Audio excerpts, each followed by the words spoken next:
As you know, the ALSF, African Legal Support Facility, was established under the auspices of the African Development Bank.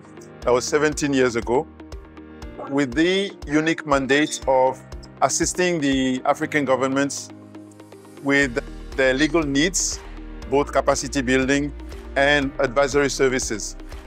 So we basically act as general counsel for the African government and supporting them in 4 sectors specifically.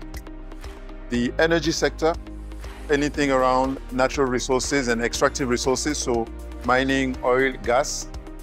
The infrastructure sector, mainly by way of PPPs, and what gathers us here, which is the sovereign debt, sovereign finance sector.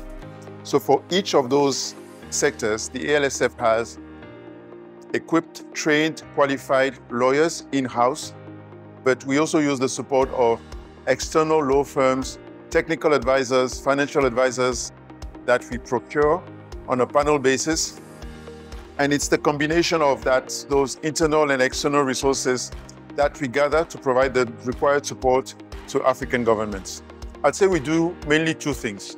One is to assist with debt restructuring and negotiation by governments within that framework of debt restructuring, which is debt contracts renegotiation.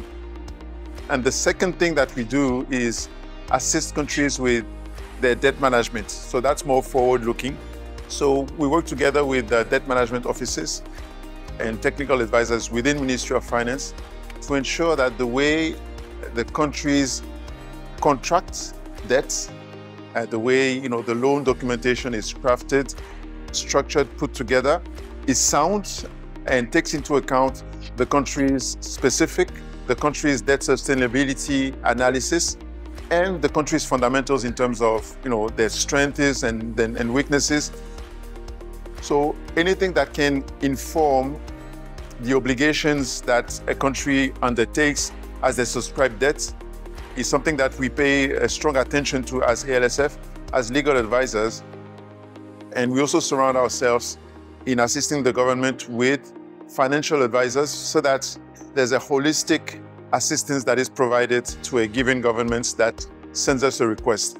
What we want to do is ensure that the kind of traps that African governments fell in, back in the day, which led to the debt crisis that we're in now, that those traps are avoided going forward, and that African governments enter into debt agreement on a well-informed, well-thought-through basis.